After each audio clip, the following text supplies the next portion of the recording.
Sí. Obviamente no podía usarlo, al contrario, los clientes le pagaban digamos, un alquiler o una cuota por esa seguridad que les proporcionaba por mantener ese dinero bajo su custodia. ¿Cuándo se tientan?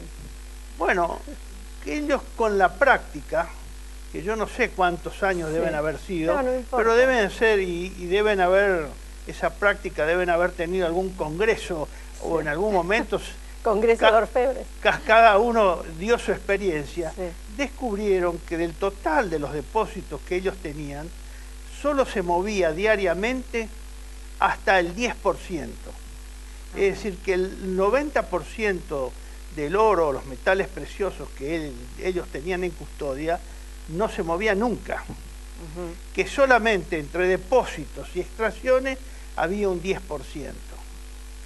Y es aquí donde se le ocurre, donde el Goldsmith empieza la gran estafa a la humanidad. Falsifica los recibos. Digo falsifica porque lo hace sin la autorización del cliente. Entonces, ¿qué hace? Él se da cuenta que solo el 10% se mueve diariamente. Y empieza a prestar el 90%. Él empieza a prestar el 90%, para lo cual de ese 90% deja el 10%.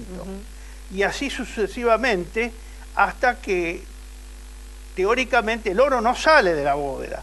¿El que le da? ¿El que presta? Él presta el mismo recibo que le daba a los dueños auténticos, a sus clientes, donde consta que él tenía el oro y que se los devolvería contra la presentación de ese recibo. Él hace el mismo recibo a un tercero. Ese es el préstamo, le presta un papel. Le cobra intereses, usura, y le exige avales por ese préstamo. Avales físicos, propiedades, obras de arte, animales, cosechas, es decir, distintos tipos de cosas. Y a su vez le exige que el pago de los intereses más la devolución del capital o del principal prestado lo sea en oro. Es decir, que él presta un papel y exige que le devuelvan en oro. Buen negocio. Ah, no, es extraordinario. Por eso crecieron tanto. Y bueno, esta es la famosa revolución industrial. Este es el capitalismo. Ese es el origen. Ahí está el capitalismo. Y así es llegamos la extraordinaria acumulación de oro en manos de los Goldsmith o los orfebres. Por eso han sido tan poderosos. Y han sido los prestamistas de los reyes, de los emperadores, de los grandes señores feudales, y así han ido subiendo, no solo aumentando su riqueza, sino subiendo en la categoría social, hasta, bueno, la Edad Moderna, la Revolución Francesa, donde prácticamente ya no hay esas diferencias sociales de la Edad Media. Todos adquieren una especie de supuesta igualdad ante la ley. Todos van a ser deudores. Pero, claro, esa igualdad es ficticia. Claro. No es lo mismo la igualdad del súper rico con el pobre o el miserable que no tiene nada. No hay igualdad, hay una igualdad teórica, pero no una igualdad práctica, ¿no? Y ahora llegamos al hoy, donde usted me estaba diciendo... Hoy llegamos a una situación mucho más compleja. Hoy los bancos fabrican el dinero de la nada. Es decir, el dinero no lo fabrica el Estado. En la mayor parte la fabrica, en la gran parte, 90%, ese dinero virtual que existe, o dinero bancario, dinero cifra que se llama, es fabricado por los bancos en base a esa experiencia de los Goldsmith. Es decir, esa experiencia de que dejando 10% de reserva y en tiempos normales es lo único que se mueve diariamente, entonces eso se le llama en tiempos modernos la reserva bancaria fraccionaria. Acá en Argentina eso se le llama encaje.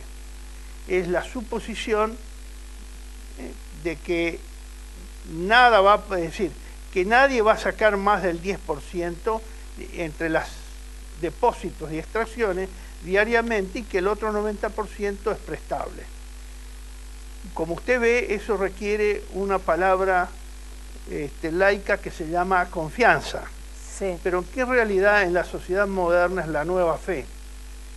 porque es una fe de que usted cuando vaya, todos los depositantes tienen la fe o la confianza de que cuando van a retirar su dinero el banco se lo va a dar. Pero eso no tiene... No pasó en el 2001. No, porque no tiene asidero práctico. Claro. No está el dinero, ¿no? El banco cuando usted le entrega el dinero no lo pone en una cajita y lo deja inalterable. No hace como los orfebres antes. En base a lo que usted entrega, presta 10 veces más. Claro, negocia.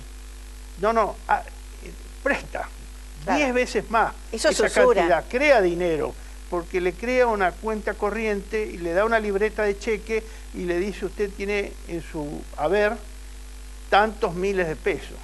Ajá. Es decir, por cada 1.000 pesos que se deposita en el banco puede prestar 10.000. Por eso estamos como estamos. Claro, por eso cuando todo el mundo va a sacar del banco, el banco no tiene el efectivo, tiene nada más que el 10%. Esa es una trampa, es decir, no tiene fundamentos prácticos, eso no tiene un respaldo práctico. Usted en su diario hablaba de la crisis financiera, de la energética, de la alimentaria y de la inflación mundial. Bueno, eso es nunca en la historia de la civilización humana, al menos yo no he podido encontrar, de que se den 3 crisis simultáneas de esa naturaleza. Eso pasa y es propio del mundo moderno, sí. ¿No? La energética por el uso, digamos, la necesidad de petróleo y de energía en todas sus formas, orígenes y aplicaciones, ¿no? Eso es propio del mundo moderno. La alimentaria sí ha habido crisis alimentaria, pero con energética, todas simultáneamente no ha habido. Y esto está ocurriendo desde hace 1 año y medio, 2 años más o menos, donde los precios del petróleo han llegado a $145, 146 casi. Hoy o ayer estaba a $66. Es decir, que bajó más del 55%. O sea que el precio era inflado. El precio era producto de la especulación. Ajá. No es que no haya habido petróleo, que hayan producido menos, o que había superabundancia por el ahorro de petróleo, que entonces la gente no consume energía y entonces sobra el petróleo, no, o faltara. No, Alonso, no ha aumentado la cantidad de petróleo y sin embargo bajó más del 55%. Claro, lo cual es llamativo. Es especulación, eso fue especulación financiera. Sí. Ahora, hay algo que me llama la atención. Yo buscando información sobre todo esto, junto a los que manejaban este poder de dinero, aparecía Malthus y el control natal. ¿Qué relación tiene? Bueno, no lo pude leer en profundidad, por eso se lo pregunto. Mire, esto tiene relación por lo siguiente. En toda la década, desde los años 70 en adelante, en todas estas últimas décadas, las grandes instituciones de préstamos o los organismos multilaterales de crédito, como se le llama al Fondo Monetario Internacional, al Banco Mundial, al Banco Interamericano de Desarrollo en menor grado, especialmente en los últimos 10 años, para hacer o permitir determinados préstamos a los países, cuando eran estatales, le imponían condicionalidades. Ajá. Inicialmente las condicionalidades en la década del 60 y 70 eran de tipo económico. Sí.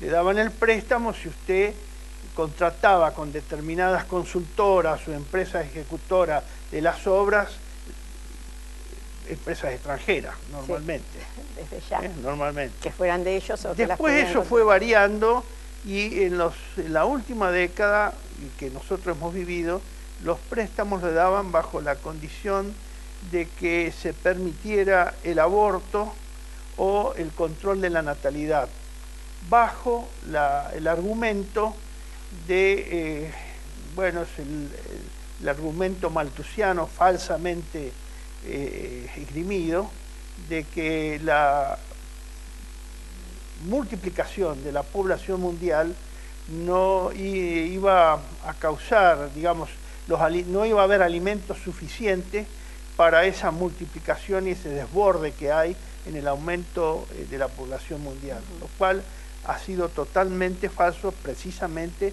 en estos últimos 10 años, porque con la utilización del petróleo en agroquímicos se produjo la Revolución Verde, y la Revolución Verde precisamente permite no solo mantener la actual cantidad de habitantes del mundo, sino mayor cantidad todavía. Mayor cantidad. Eso es bueno, acá hay una lucha para impedir que especialmente los países desarrollados, que son muy numerosos en su familia y tienen mayor tasa de crecimiento demográfico, consumieran los productos naturales y con el transcurrir del tiempo, de los años, de los siglos, los países desarrollados se quedaran sin materias primas, ¿no?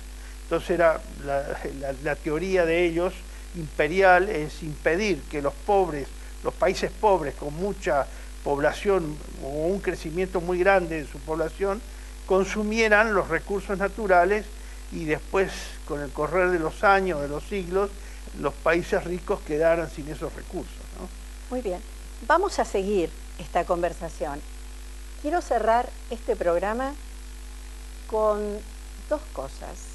Lo que dijo la OIT en los últimos días, que esta crisis va a provocar 20 millones más, no que va a provocar 20 millones, sino 20 millones más de desocupados en el mundo. Ya vemos como muchas fábricas de automóviles o de, cosas que no son indispensables, están echando empleados. Pero me quiero ir con las palabras de Benedicto XVI, que en el 2006 pedía a quienes lo escuchaban, unas 30.000 personas reunidas en la plaza de San Pedro. Benedicto XVI pide luchar contra la plaga social de la usura, lo que hacen los bancos, que estuvimos viendo acá. El 23 de noviembre, el Papa Benedicto XVI condenó la plaga social de la usura y habló de los deplorables efectos que la usura produce en las familias. El Evangelio tiene inmediatas consecuencias prácticas. Cuando hablo de la plaga social de la usura, el Santo Padre hizo una crítica sobre el mismo contexto que Jesucristo, el Hijo de Dios, en el mundo, y todas las personas que han sido transformadas por su nacimiento, muerte y resurrección. Se preguntaba, ¿qué quiere decir esta condenación de la usura en un nivel práctico? Es la clara condenación de las compañías de las tarjetas de créditos y bancos que cargan el 18% o aún más interés. Por eso el Papa condena la atracción que ejercen hacia las personas para que compren más y más, quedando encerradas en algo de lo que no van a poder salir nunca. No solamente hay tremendas deudas acumuladas en países pobres, donde los intereses parecen acumularse geométricamente, sino ahora se confieren individualmente, dejando sumidos en las deudas a las personas, de forma que nunca podrán pagar y salir de ellas. Por eso el Papa condena la plaga de la usura. Será hasta el próximo programa. Este programa continúa.